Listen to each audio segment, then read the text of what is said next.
ചിന്നമുട്ട കൊണ്ടുള്ള നല്ലൊരു അടിപൊളി മുട്ടമാലാണ് ഇന്ന് ഞാനിവിടെ റെഡിയാക്കിയത്. അതിനായിട്ട് 1 കിലോ ചിന്നമുട്ടാണ് എടുത്തത്. ഇതൊന്ന് കഴുകി ഒന്ന് തുടച്ചെടുക്കുക. ഇനി നമുക്കൊരു പാത്രത്തിലേക്ക് ഒരു സ്ട്രെയിനർ വെച്ചിട്ട് ഇതിലേക്കാണ് നമ്മൾ മുട്ട പൊട്ടിച്ചൊഴിച്ചു കൊടുക്കുന്നത്.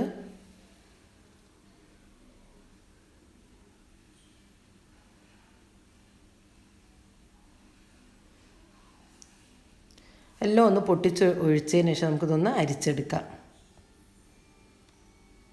ഇനി ഇത് നന്നായിട്ടൊന്ന് ഇളക്കി കൊടുക്കുക.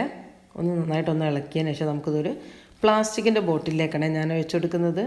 ഇതുപോലുള്ളൊരു പ്ലാസ്റ്റിക് ബോട്ടിലാണ് എടുത്തത്. ഇനി ഇതിലേക്ക് നമുക്ക് ഒഴിച്ചു കൊടുക്കാം.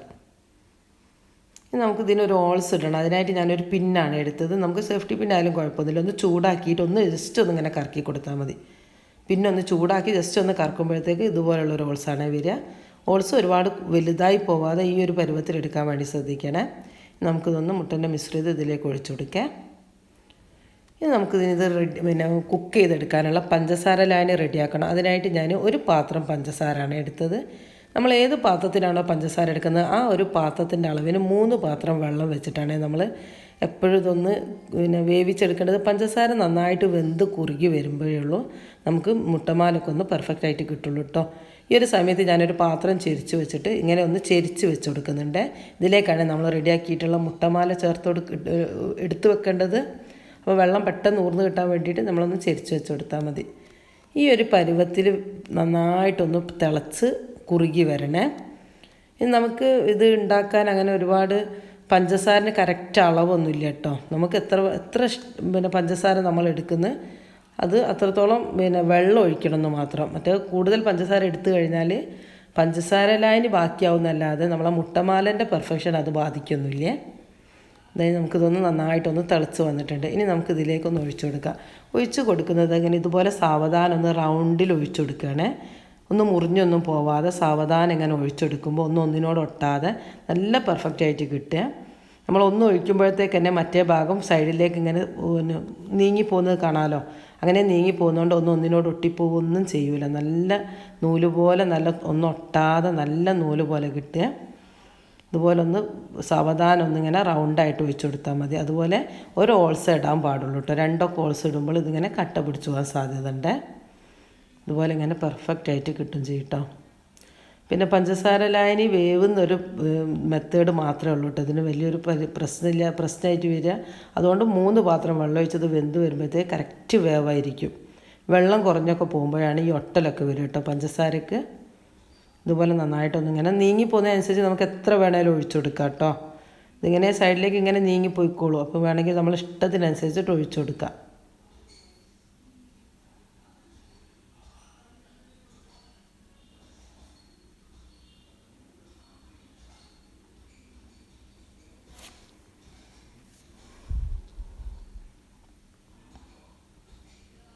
ഇതൊന്ന് കറക്റ്റായിട്ട് കാണാൻ വേണ്ടിയിട്ടാണ് കേട്ടോ.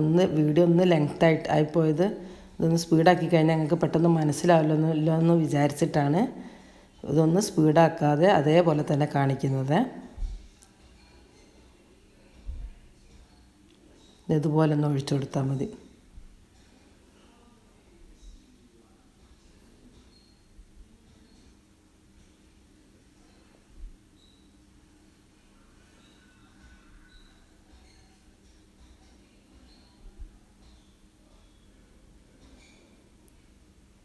ഇനി നമ്മളിതൊന്ന് കോരിയെടുക്കണേ. ഒരു 2 മിനിറ്റ് ഒന്ന് തിളച്ചോട്ടെ. അതിനുശേഷം നമുക്കിതൊന്ന് കുറച്ച് വെള്ളം ഒഴിച്ചു കൊടുക്കണം. വെള്ളം ഒഴിച്ചിട്ട് തിളക്കലൊന്ന് നിർത്തിയതിന് ശേഷമാണ് കേട്ടോ ഇതൊന്ന് കോരിയെടുക്കേണ്ടത്. വെള്ളം ഒഴിച്ചിട്ടില്ലെങ്കിൽ നമ്മളത് ചൂടാറിയൊക്കെ വരുമ്പോൾ പഞ്ചസാര കട്ട പിടിച്ച് കിടക്കും. അതിന് വേണ്ടിയിട്ടും കൂടിയാണ് ഒന്ന് കുറച്ച് വെള്ളം ഒഴിച്ചൊന്ന് തിളക്കൽ നിർത്തിയതിന് ശേഷം ഇതൊന്ന് കോരിയെടുക്കുന്നത്. ഇനി ഇതൊന്നിലേക്ക് ഇട്ടിട്ട് നമ്മൾ നേരത്തെ ചെരിച്ച് വെച്ചിട്ടുള്ള പാത്രം ഉണ്ടല്ലോ ആ പാത്രത്തിലേക്കാണ് ഇത് വെച്ച് കൊടുക്കുന്നത്.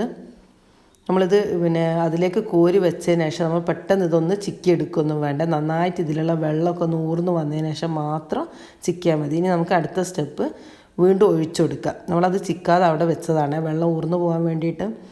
പഞ്ചസാര നമ്മൾ ചില ആളുകൾ പറയുന്നത് കേട്ടിട്ടുണ്ട്, ഇത്ര മുട്ടയ്ക്ക് ഇത്ര പഞ്ചസാര എടുക്കണം. അതൊന്നും ഇതിന് ആവശ്യമില്ല. നമ്മൾ ഇഷ്ടമുള്ള അത്ര പഞ്ചസാര എടുക്കുക.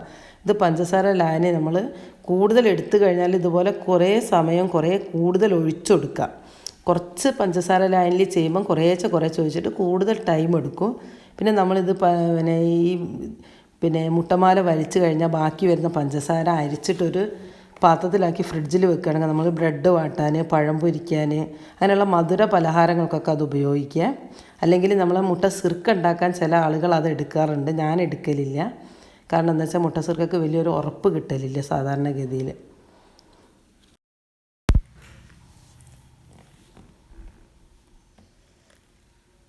ഇതിലേക്ക് കുറച്ച് വെള്ളം ഒഴിച്ചിട്ട് ഇതൊന്ന് തിളക്കലൊന്ന് നിന്നിട്ട് ഇതൊന്ന് കോരിയെടുക്കാം.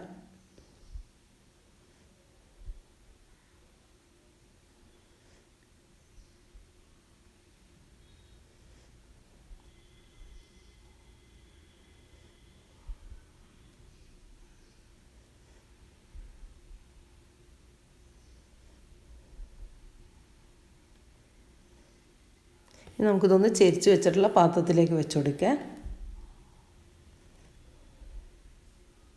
ഇനി നമ്മൾ ആദ്യം കോരി വെച്ചിട്ടുള്ള മാലയിൽ നിന്ന് കുറേ വെള്ളമൊക്കെ ഊർന്നിട്ട് നന്നായിട്ട് ഉണങ്ങി വന്നിട്ടുണ്ട്. ഇനി ഇതൊന്ന് ചിക്കി കൊടുക്കുക. ഒരു പപ്പടക്കോല് വെച്ചിട്ടൊന്ന് വെറുതെ ഇങ്ങനെ ഒന്ന് ഇളക്കി കൊടുത്താൽ മതി. എന്നാൽ തന്നെ നന്നായിട്ട് ഇതൊന്ന് വേർപെട്ട് വരിക. ഒന്ന് മുറിഞ്ഞു പോവുകയൊന്നും ചെയ്യാതെ നല്ല ഒറിജിനൽ മുട്ടമാല, നല്ല മാല പോലെ തന്നെ കിട്ടുക.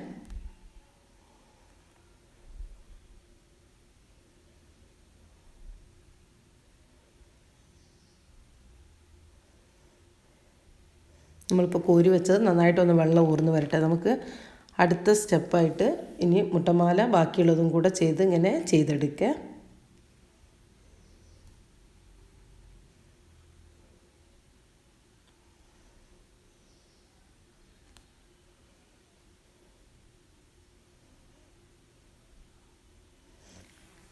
നമുക്ക് വെള്ളം ഊർന്ന ഭാഗങ്ങൾ നോക്കിയിട്ട് അതായത് ഇങ്ങനെ ഇതുപോലെ ചിക്കി കൊടുക്കാം.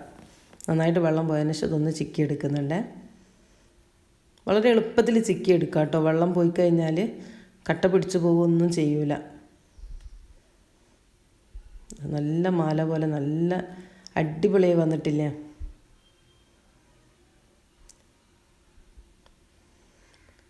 ഇത് ചിന്നമുട്ട വെച്ചിട്ടാണല്ലോ നമ്മൾ മുട്ടമാല ഉണ്ടാക്കുന്നത്. സാധാ കോഴിമുട്ട വെച്ചിട്ട് ചെയ്തിട്ടുള്ള ഒരു മുട്ടമാലൻ്റെ വീഡിയോ എൻ്റെ ചാനലിലുണ്ട്. ഇനി ആ ഒരു സാധാ മുട്ട വെച്ചിട്ട് ചെയ്യാനുള്ള താല്പര്യമുള്ള ആളുകൾക്ക് ഞാൻ അതിൻ്റെ ഡിസ്ക്രിപ്ഷൻ ബോക്സിലേക്ക് അതിൻ്റെ ലിങ്ക് ഇട്ട് വെക്കാം. ഞാൻ ആദ്യമായിട്ട് ചെയ്തിട്ടുള്ളൊരു വീഡിയോയും കൂടിയാണ് അത്.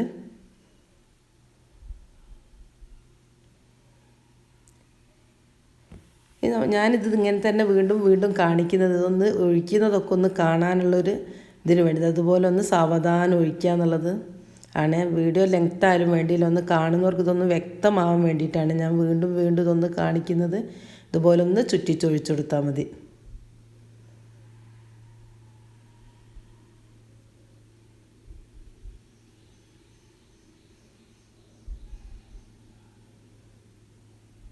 നമ്മളിങ്ങനെ ഒഴിച്ചുകൊണ്ടിരിക്കുമ്പം തന്നെ ഇതിങ്ങനെ സൈഡിലേക്ക് നീങ്ങി പോവുകയാണല്ലോ. അതുകൊണ്ട് ഒന്നും ഒട്ടിപ്പോവുക ഒന്നും ചെയ്യൂല കേട്ടോ. അതുപോലെ ഈ ഒരേ ഡയറക്ഷനിൽ ഇങ്ങനെ ഒരേപോലെ ഒരേ ലെവലിൽ ഒഴിച്ചെടുത്താൽ മതി. അതിങ്ങനെ ഇപ്പോൾ സൈഡിലേക്ക് ഇങ്ങനെ നീങ്ങി പോവുമല്ലോ. ആ ഒരു സമയത്ത് നമുക്ക് ഒട്ടിയൊന്നും പോവാതെ വെന്തിട്ടാണ് അത് നീങ്ങി പോവുക. ഇതേ ഒരു ഡയറക്ഷനിൽ ഒഴിച്ചെടുത്താൽ മതിയേ.